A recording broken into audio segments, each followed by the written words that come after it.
because of what's happened now, and because Richard said PulseX is cool and it's okay to use, then that's opened the door to yield farming. Oh shoot, now there's yield farm. And this is where we get into problems where like we're having a lot of Hexagons venture for the first time into shitcoinery.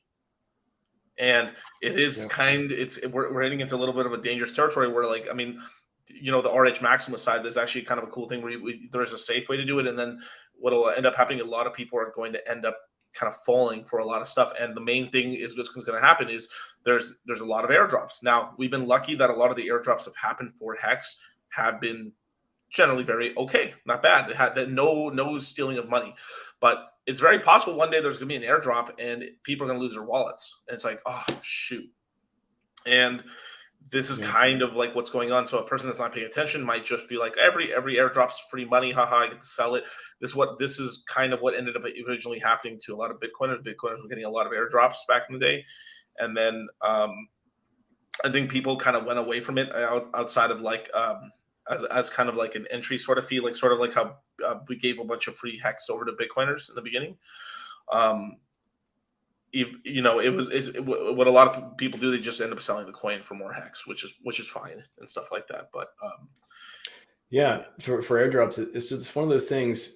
I don't know. I guess to counter the free money narrative that everyone says, it's kind of like, but you're also your consciousness. Like now, it's not just, I think it's more complicated than, oh, it's free money, just sell it and go on. Well, now if you see one of your favorite influencers or you see people on Twitter talking about it, or you join the Telegram, now you become more in. Now you're like, actually, I got some dry powder here. I'll save them for, something else, maybe something more healthy. Oh, maybe I'll pick some up. Oh, it's at a low price. So it's kind of this, it's almost like a slippery slope type of thing where, it's free money. But now if I dip my toes in, maybe I don't leave, maybe I'm into that coin. I'm gonna start shilling it now and the cycle continues, which there's a lot of good free airdrops and a lot of free mint stuff. Like you mentioned, rhmaximalist, I love those products too, all the derivatives and all the like healthy price, positive price performance stuff. But there's a lot of just unknown stuff and just, things that, who knows what's going to happen. But for me, at least I see free money and then I'm like, do I want to get involved in this? How much consciousness do I want to spend? How much time do I want to put into this?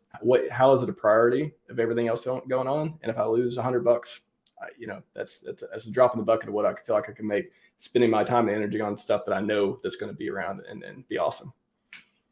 Yeah, I'm very careful whatever I connect my wallets to is with Hex staking and Hex airdrops. A lot of time, like now, maybe a person that's really brand new to Hex and stuff, and they give like an even amount, you're like, okay, I'm going to take the risk.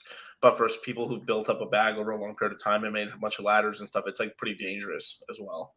Sack wallet. A lot of people walk around with their sack wallet claiming stuff. That would freak me out. That freaks me out. I mean, one thing that we taught our students and stuff is just to make a separate sack wallet and kind of leave it alone. You know what I mean? Like, it's just leave it because it doesn't like it almost doesn't even matter because it's like it's I hate to say like picking up pennies in front of a freight train sort of thing. The only one that was like even for me was pretty tough to do in the beginning was Hedron, if I'm being honest, because like that took a lot of that.